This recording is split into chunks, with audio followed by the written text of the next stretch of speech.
Alrighty, guys, welcome back. Earlier, we were talking about whether the Sooners are SEC ready or not, and now we're going to be diving into our Thirsty Thursday stories of the week. Got some good ones. Not as good I was as thirsty. not as good as I just took a swig of my drink over here. water. No, actually, it's a Crystal Light knockoff. I love Crystal Crystal Light. Light. I Wow. like Crystal Light. I like I like non-sugary drinks, but I don't like a lot of caffeinated or Mm-hmm. like sodas. Here, it is like America, you have so many choices. That's the Yeah. thing. You have everything you have there, just not as many choices. You go there, it's like you have Coke. I mean, you have Diet Coke, Diet Pepsi, Coke Zero, Diet Mountain Dew, Diet Sprite, everything like that. You go somewhere and you're like, hey, I want a diet drink. It's like you got Diet Coke or Coke Zero and Pepsi Max. And As maybe long as Fanta Zero. as long as they have Diet Coke. I love Diet Coke. When I was in the US, I was a Diet Mountain Dew man. I hate Mountain Dew. Hate Girl, it. come on. I hate You it. know It's what? so sugary. You know what? I understand what you're saying now because Diet Mountain Dew was the nectar of the gods to me. And then we decided to see other people when I moved to Europe. You don't have Diet Mountain Dew here because Mm-hmm. it got that yellow five and all that stuff in there. You can't Yeah. get that here. You can't get that here. That's banned. Mm-hmm. So I went back to the US and the minute I landed in the US, I was in New York and I'm like, beeline, I'm getting me a do. I popped that bad boy open, turned it up, and I'm like, what is this crap? Yeah, it's not good. I used to love Mountain Dew. Well, the I'm gonna thing, keep it. Go ahead. what's funny is I used to love Coke, like regular Coke, and then I had it one day and I was like, this is like not as good as I remember. And then I had a Diet Coke and I was like, oh, this is where it's at. I Yeah. love me some Diet Coke. Faith, I actually had the same issue last night, a similar issue where I'm used to things I used to love, I Hmm. no longer love. Hmm. And in Europe, chocolate tastes different than they do in America. Right. Hmm. And girl, I've gotten used to this European chocolate, which is, I'm sorry, European chocolate is here. American chocolate is down here. And that's the one thing. Most things, I'm the opposite. I like my American stuff way more than my European stuff, but Yeah, didn't chocolate's not you one of them. didn't you say Europeans said that American chocolate tastes like throw up? Isn't that what you told me? Yes, That's so yes. A crazy. lot of people, a lot of Brits. Girl, you can choke a Brit off just giving them some American chocolate. They'll be like, oh, what is this? Their face goes Get this all. away from me.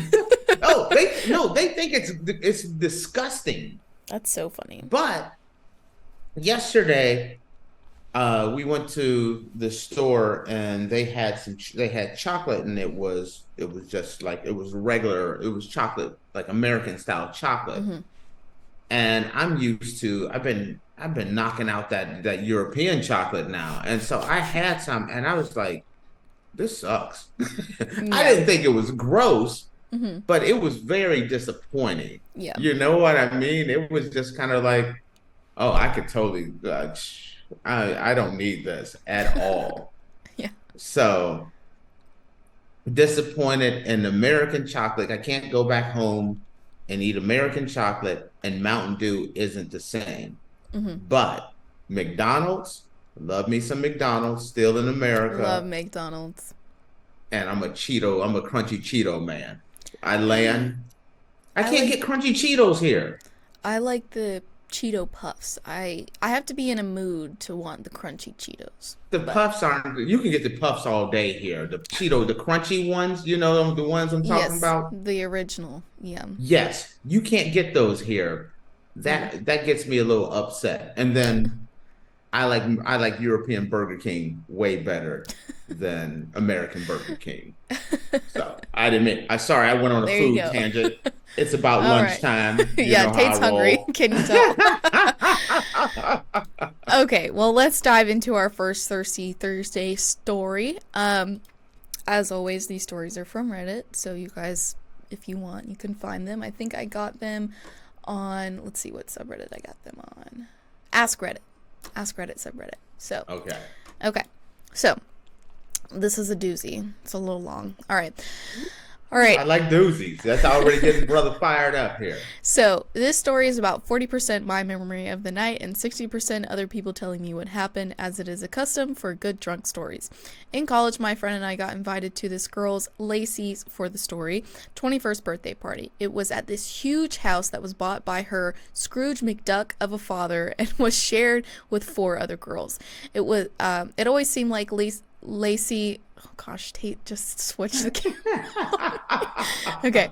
It always seemed like Lacey had a bit of a crush on me, so I saw this as an opportune time to try and get some time with her. That's how I'm gonna put that. Oh, I want to see what did he say? What did he say? What can I get a little sample of what he said? Or he said opportune time for some boinking, but I was trying to put it he was trying to get in where he fit in. I got you. Okay, yes, okay. Sorry about that. Anyways, we get to the party and are bombarded with shots of the girl's drink of choice that night, Fireball. Whew. Down the hatch. 1 shot, 2 shot, 8. After making it through the gauntlet of shots and countless drinking games, I'm probably schwasty pants. I've been talking to Lacey for a bit and things are going pretty good when I get the feeling. I excuse myself and casually walk up to my buddy Seth and in the most calm manner tell him, "Follow me." Without explanation, I walk out to the backyard and just begin exorcising the alcohol demons from my stomach all over their yard. Seth is standing on the back porch, laughing his butt off, and decides to start filming. The video is me just walking around the backyard, casually talking about how Lacey and I would be a great couple and hurling every 5 feet or so. After a while, I decided to head back to the party and try to talk to Lacey again. Can't find her. Start talking to one of her roommates, Josie, we'll say, and about how I think Lacey and I might be good together. She starts feeding me more shots. Then my stomach decides it's not done. It's not done with me. I tell Josie that I'm going to puke again and ran outside, this time the front yard. I take off running, not wanting to puke in front of everyone, and collapse in a random yard and let myself go. After a few disgusting minutes, I look up to see an old lady sitting on her porch, smoking and watching me violate her yard. I say, "Shmari," and try to get up and walk again, but collapse and decide to crawl. I decide I'm going to crawl back home and start the journey. All of a sudden, Josie catches up with me and has brought me a huge bottle of water. We sit on the curb for a while. I puke a few more times, drink lots of water, and am finally able to stand up and walk. Josie decides she's going to walk home with me, and that's when I pretty much black out. I do remember 2 things from the rest of the night. Me telling her I once had an allergic reaction to brownies, and then sexy times with her back at my house. Blacked. The next morning, I wake up in my bed half wearing my Teenage Mutant Ninja Turtle onesie, a half-eaten pizza in my bed, what looks like spilt Kool-Aid in my bed, and a naked Josie next to me. When she woke up, I asked the usual what happened last night. She told me that when we were walking home, I told her I needed to grab some things in Walmart and proceeded to casually purchase a DiGiorno's pizza, the movie E.T., and contraceptives. She then said that when we got home, the first thing I did was put on my Teenage Mutant Ninja Turtle onesie and make the pizza. She said after that it was kind of a blur, and then we were in bed. We ate the rest of the pizza that morning and watched E.T. Okay, all right. So I was waiting on a punchline to kick in there. That just sounds like he had a fun weekend. That just sounds like a regular Friday night to me. that sounds like my man let things go. I was kind of worried. I'm gonna keep it real as you're telling the story, and he was trying to figure out where his girl was. I was kind of worried she was up in a room with somebody else. That's what I was waiting on the hammer to drop. So you just splash yourself. Excuse me, I just spilled water on my face. Faithin got baptized up in here. The Lord was like, "You're telling too many bad drinking stories." Faithin seen the light over here or something. She got baptized by her own drink and everything. Exercise those demons, you be gone. Anyway. Okay, so kind of funny. If you're living next door and you see some dude fall into your yard and then puke and then crawl away like a demon or something, yeah. What are you thinking? They're like, I mean, I would know what was happening. I've been there, done that. That's the thing. As a guy who lived in a fraternity house, as a guy who went to college, you see these stories all the time. I have never, I'm the weird guy that throws these parties and have never had a drink in his life. Yeah. Not once. Not a sip of champagne, not a shot, not a beer, none of it. But I have dished out. I've thrown parties where I rented a keg truck. Do you understand? In college, yes. Oh, Lord. A keg truck, not just a keg. Not just a keg. A keg truck. You have 24. You can have 24 kegs on a keg truck. Yes.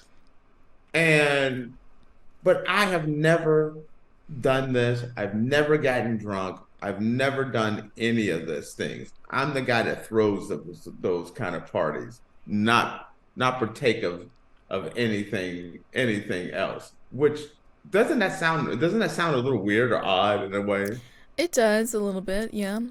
And I'm the guy like because most people that don't drink, they're always the ones that are like the haters. They're the ones that's like, oh, you're a bad person because you drink. I'm not that guy. I'm like, hey, we got some Fireball over here. We got Rumpleman's over here. Tequila's over here, and the beer truck's in the back. Go for it. What are you going to say? Go ahead. That sounds like a night I would never remember. Rumpleman's and Fireball. Ugh. They're kind of like cousins, though, aren't they? Rumplemints and Fireball? No. They're like cousins. Rumplemints is like peppermint schnapps, and Fireball is like Big Red, but an alcoholic beverage. Yeah, it's like Big Red gum. Yes, they're not cousins. Big Red gum and cinnamon gum, they're cousins. They're not brother and sister. I'm not saying they're brother and sister. Rumplemints isn't cinnamon, though. It's not cinnamon. It's peppermint. Right. But cinnamon, peppermint, no. They're cousins. They're not in the same. I'm not saying, I put those in the same category. So Rumpleman's and Fireball in this corner, and then I got tequila over here, where in the corner over there with Jack Daniels and that stuff. Tequila and Jack Daniels? No, good Lord. I'm not mixing them together. I'm just saying they're in different categories. But you're saying they're in the same category. They're not cousins. In the same. They're cousins. They're not brother and sister. No. You got the spicy corner. Spicy corner over here is Rumpleman's and Fireball. Tate, you have never had a sip of alcohol in your life. You cannot say that any of those I am cousins. sticking to my gun. They're cousins. No, they're not brother and sisters or two twin brothers. They're not even in the same family tree, Tate. They're not in the same. Like bourbon, tequila.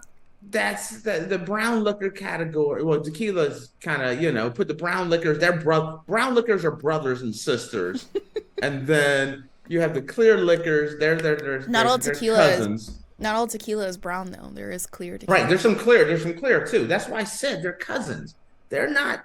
I didn't say they're brother and sister. They're cousins. Keep the brown liquor away from the clear liquor. Let me just tell you that for anybody listening that has not had a sip of alcohol yet but plans to eventually in their life, do not, and I repeat, do not mix clear and brown liquor. You will hate yourself for a week. I just want y'all drinkers out there to get my back on here by saying, I'm not saying that Rumpelmans and Fireball are brother and sisters. I'm just saying they're from the same family line. They're cousins. You know how you got that cousin from Missouri that's just a little different than everybody else, but y'all related. You understand how y'all related? No. That's all I'm getting at. No. I'm going to disagree with you on that. I've had both, and I'm going to disagree with you on that. This segment is no longer going to be called the story about the guy getting drunk. This is the argument about Tate and Faith on is Rumpelmans and Fireball related? Because I say they are. This is what I want. This is what I want this topic to be, because I want somebody out there to defend me. Yes. I'm more studying from the lab. I haven't really partaken of the fruit. Let's just say you can't say anything if you haven't partaken in the fruit. That's how much booze I have served up in my lifetime that I can fight with you about what category booze. I don't think you can, because you've never had any. Until you have a drop of liquor, you can't argue with me on Listen, I don't need to try heroin to know it's bad for me, okay? That is not even in the same... I don't need to tell... If someone came to me and said, listen, Tate, you can't tell me that heroin's bad for me because you've never had it. Yes, I can. Yes, That's different. That's different. That's different. Okay. Boy, did this just go off the deep end here? Yeah, it did. Well, with that, guys, we're going to take a break. And when we come back, we'll have another Thirsty Thursday story. Maybe, hopefully, we'll stay on topic. If not, who cares? Okay, All right. done. We'll see you in a minute, guys.